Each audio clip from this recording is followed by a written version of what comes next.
हे friends, due traveller में आपको स्वागत है। तो बात कर रहे हैं ट्रैवलिंग का।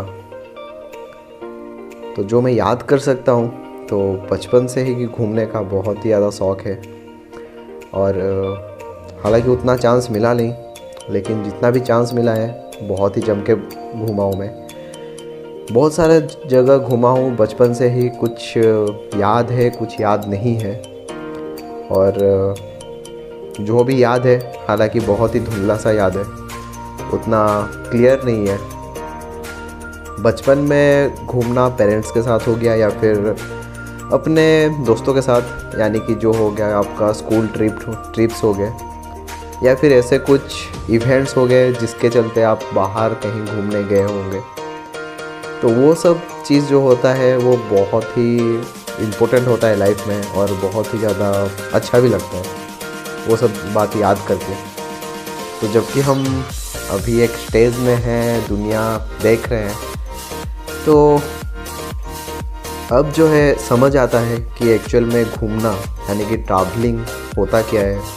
हालांकि बहुत तरीके का ट्रैवलर्स होते हैं, उनमें से मैं भी एक हूँ। मेरे को भी घूमना बहुत ही पसंद है। तो मैं घूमता हूँ नया नया चीज़ एक्सप्लोर करने के लिए, उनके बारे में समझने के लिए। ये चीज़ हुआ कैसे, क्यों हुआ, या फिर और भी बहुत सारे सवाल आते हैं ऐसे। कुछ लोग होते हैं बस अपना जो सपना है उसे पूरा करने के लिए घूमते हैं, यानी कि फलाना ढिमका जगह हमें घूमना है और देखना है। कुछ होते हैं ऐसे जो कि एन्जॉयमेंट के लिए जाते हैं, सिर्फ एन्जॉयमेंट के लिए। कुछ होते हैं खाने के लिए भी घूमते हैं। भाई ये जो बात है ना, ये कोई नया बात नहीं है। लोग आज भी नए नए खाने के लिए भी घूमते हैं। तो वैसे ही जब मैं घूमना शुरू किया तो पहले उतना आइडियाज़ नहीं था कि चलो जो तुम घूम रहे हो वो सबके साथ शेयर करो। लेकिन सोशल मीडिया एक ऐसा प्लेटफॉर्म बन चुका है, ख़ास करके यूट्यूब। बहुत सारे ब्लॉगर्स हैं जो कि बहुत ही बढ़िया बढ़िया वीडियोस, बहुत ही बढ़िया बढ़िया ब्लॉगिंग करते हुए अपलोड कर रहे हैं यूट्यूब में। और शायद मैं भी वहीं से ही इंस्पायर हुआ हूँ और कोशिश किया हूँ ब्लॉगिंग करने का। तो फ़िलहाल तो हम है पृथ्वी के आगे, यानी कि बैकग्राउंड में आप देख पा रहे होंगे हम है गूगल अर्थ में।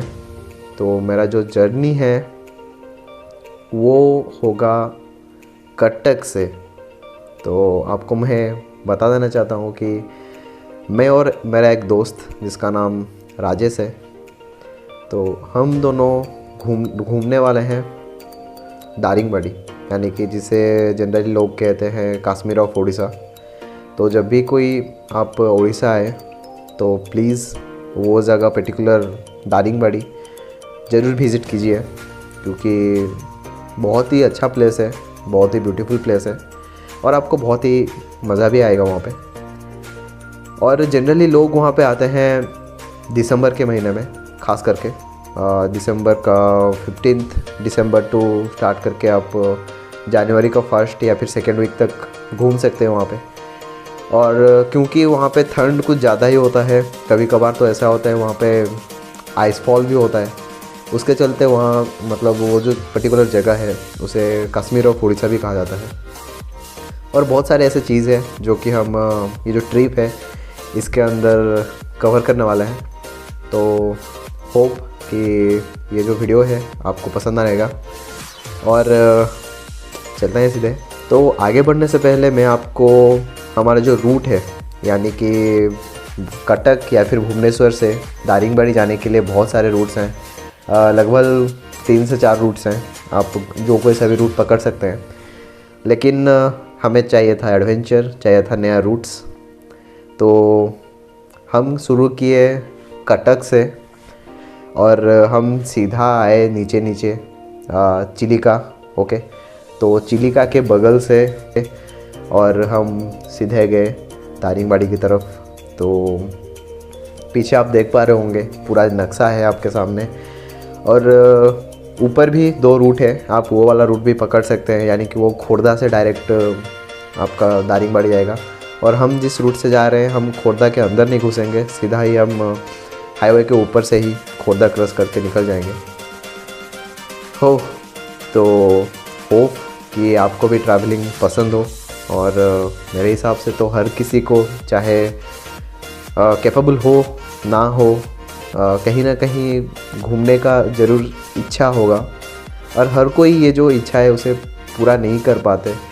तो मैं कोशिश किया हूँ जो घूम नहीं पा रहे हैं, यानी कि जो वो पर्टिकुलर जगह नहीं देखे हैं, तो उन्हें ये दिखाने के लिए कोशिश किया हूँ बस। होप आपको ये पसंद आएगा। तो सीधे मिलते हैं पूरा ब्लॉगिंग में, और ये वीडियो स्टार्ट करते हैं एक प्यारा सा ट्रैवलिंग इंट्रो के साथ।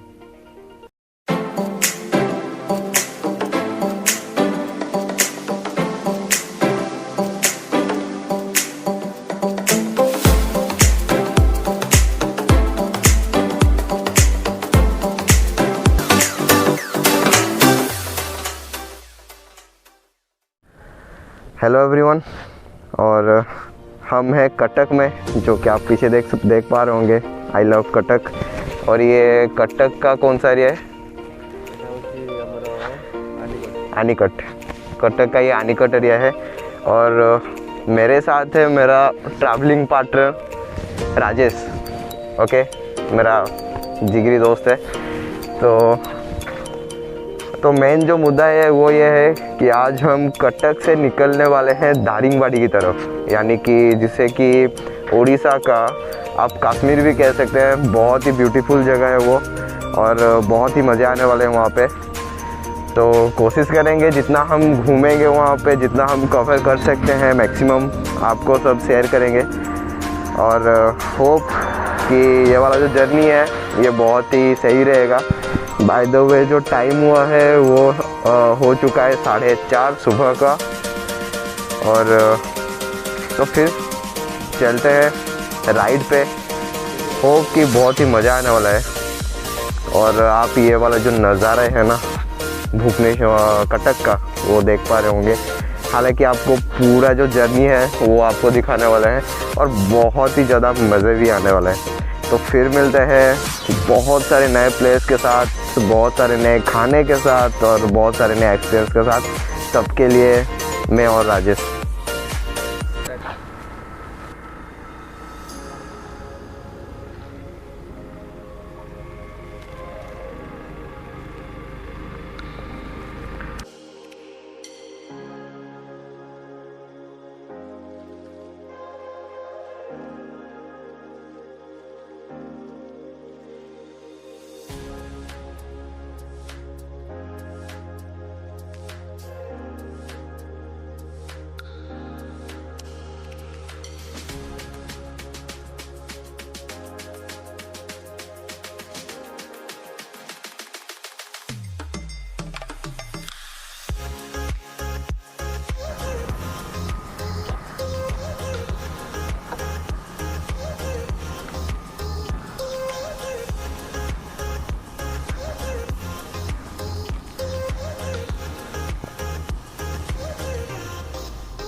हे फ्रेंड, जैसे कि मैं बता चुका हूँ कि ऑलमोस्ट जो टाइम है वो सुबह का 4:30 हो चुका है।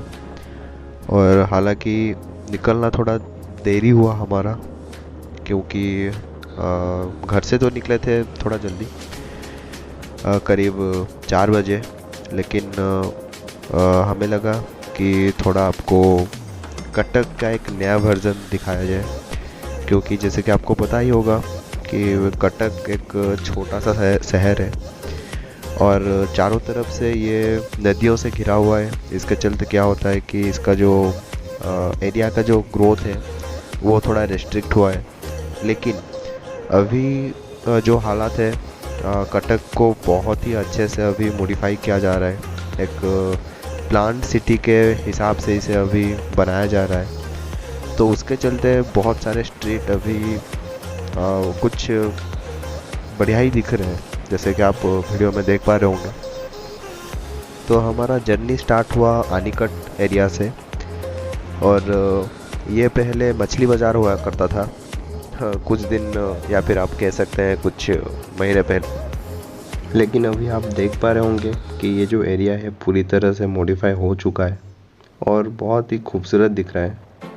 हालांकि चारों तरफ कटक का ये वाला जो कंस्ट्रक्शन चल रहा है फ़िलहाल, और होप कि कुछ साल में कटक भी भुवनेश्वर जैसा ही एक प्लांट सिटी की तरह दिखाई देगा।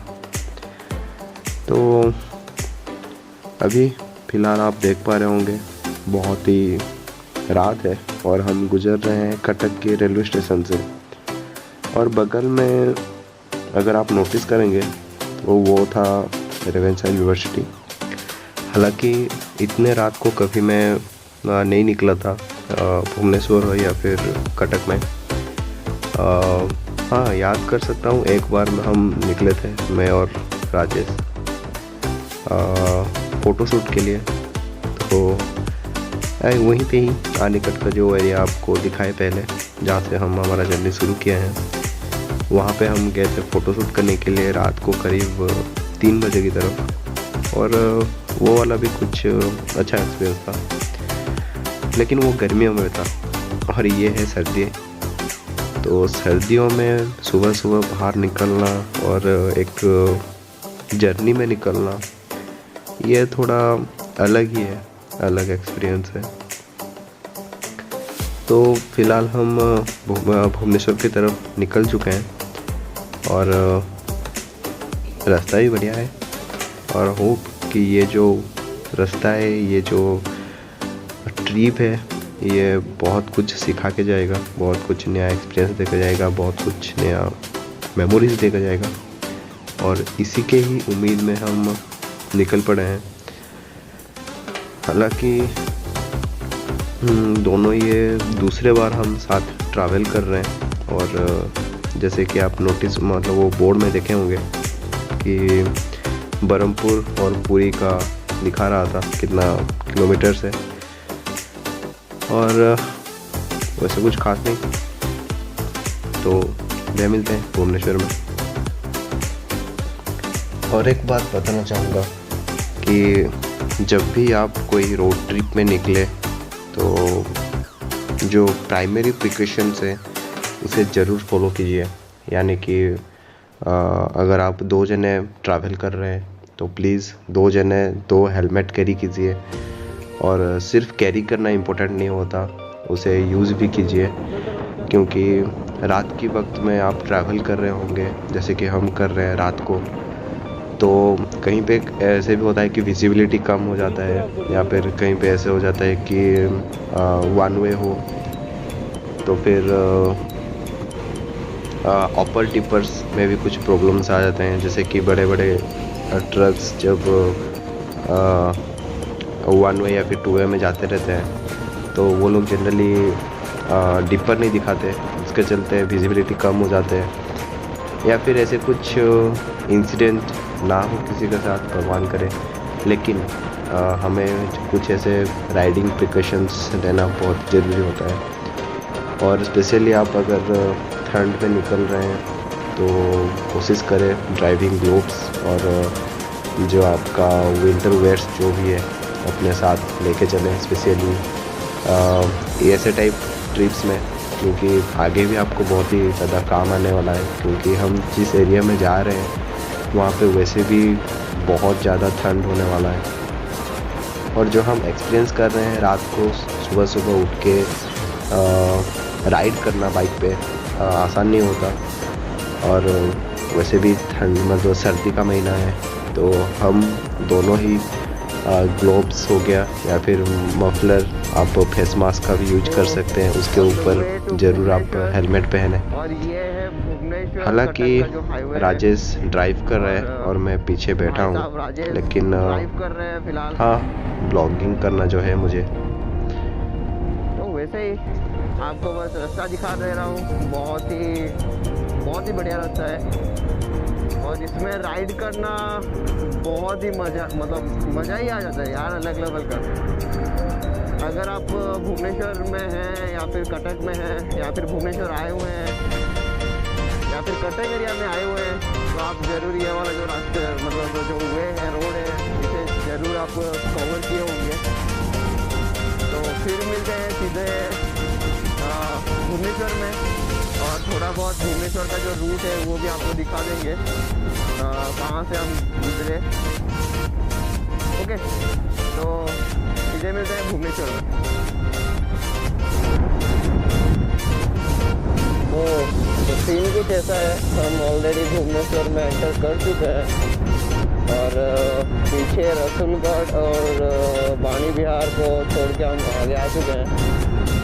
और जैसा आप देख पा रहे होंगे कि जितने भी स्ट्रीट लाइट है वो बंद हो चुके हैं। इसका मतलब वो 5 बजे इसका जो टाइमिंग होता है स्ट्रीट लाइट्स का, सही है मेरे हिसाब से। सर्दियों में थोड़ा ज़्यादा देर तक स्ट्रीट लाइट जलाना चाहिए, लेकिन टाइम ही होता है यार। और फ़िलहाल तो कुछ उतना मज़ा नहीं आ रहा है क्योंकि रूट जो है, जो हाईवे जो है वो दिख नहीं रहा अच्छे से। आई मीन कैमरे में दिख नहीं रहा अच्छे से। तो होप कि थोड़ा बहुत आपको अंदाज़ा हो ही गया होगा। तो बाय द वे इतना अच्छा तो व्यू है नहीं, इसलिए ज़्यादा कुछ दिखाना भी नहीं चाहता अभी। तो फिर मिलते हैं जब सूरज उग जाएगा और थोड़ा बहुत रोशनी होगा चारों तरफ, और जो व्यू है वो अच्छे से दिखना चाहिए यार। तो ठीक है, फिर मिलते हैं सूरज उगने तक, और कोशिश करूँगा बीच बीच में हम कहाँ पे हैं, कौन सी जगह क्रॉस की आपको बताता रहूँगा। और सबके लिए फिर मिलते हैं फिर। सो अपडेट ये है कि भुवनेश्वर क्रॉस कर चुके हैं हम, और यहाँ पे चाय की बहुत ही ज़्यादा रिक्वायरमेंट था। जैसे कि देख पा रहे हैं, चाय के साथ बिस्किट का मज़ा कुछ अलग ही होता है यार।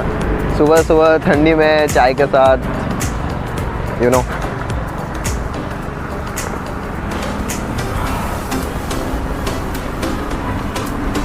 बाय द वे धीरे धीरे आ रहे थे, तो अभी जो वक्त है वो करीब 6 बज चुका है।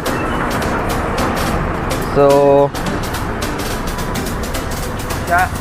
देखिए, मतलब एक चाय से मन नहीं भरा तो दूसरे चाय, सही है यार।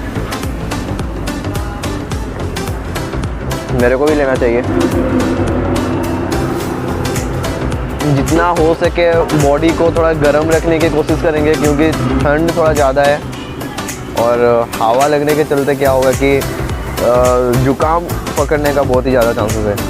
तो हम नहीं चाहते कि ये ट्रिप के दौरान हमारा तबीयत बिगड़े और हम जो मज़े हैं ना ट्रिप का वो ना ले सकें। तो मिलते हैं फिर यहाँ से आगे चलते हुए।